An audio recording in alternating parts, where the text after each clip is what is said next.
नमस्ते, मैं संबदिया। अभी मैं मौजूद हूँ कुर्सेला के गांधी आश्रम में।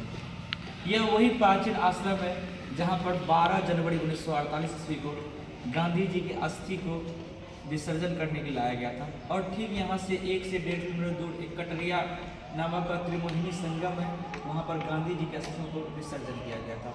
उनके याद में एक भव्य यहाँ पर म्यूजियम बनाया गया है, संग्रहालय बनाया गया है। और यहाँ पर सामने में राष्ट्रपति के द्वारा लिखी हुई पत्र भी है और विभिन्न कार्यक्रम, जैसे कि यहाँ पर देख सकते हैं आप 1942 ईस्वी में जब भारत छोड़ो आंदोलन हुआ था और इस आंदोलन में हमारे कटिहार और पूर्णिया की क्या भूमिका थी उस समय के बारे में यहाँ वर्णन किया गया है। फिर आप यहाँ पाएंगे तो पूर्णिया सार्वजनिक सभा, पूर्णिया में जब सार्वजनिक सभा हुई थी तो कहा जाता है कि जब महात्मा गांधी इधर से असम की ओर जा रहे थे तो असम से जब लौट रहे थे तो उनका पूर्णिया में रुकना हुआ और पूर्णिया की टीकापट्टी में उनकी सभाएं हुई। और ये कुर्सेला उसके लिए ही, जब यहाँ से वो गुजर रहे थे तो कुर्सेला उसी के लिए प्रचलित हुए।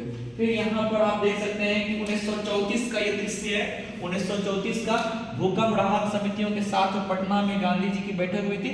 1934 में जो भूकंप आया था जिसकी तीव्रता 8.5 थी और ये जो भूकंप था इसे महाभूकंप का नाम दिया गया था। फिर यहाँ पर सामने आते हैं आपदाग्रस्त बिहार। फिर वही 1934 का ही भूकंप के बारे में है, आपदाग्रस्त बिहार।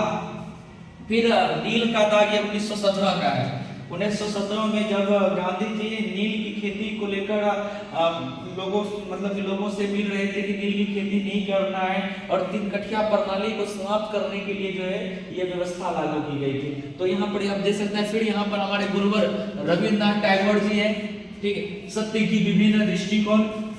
तो गुरुवर रविन्द्रनाथ टैगोर जी के साथ में इनका जो है पूरा खंडन किया गया है। ये 24 जनवरी 1934 का ये जो है दृश्य है। फिर अब हम लोग उस साइड जाते हैं और वहां बहुत अच्छे और खूबसूरत तरीके से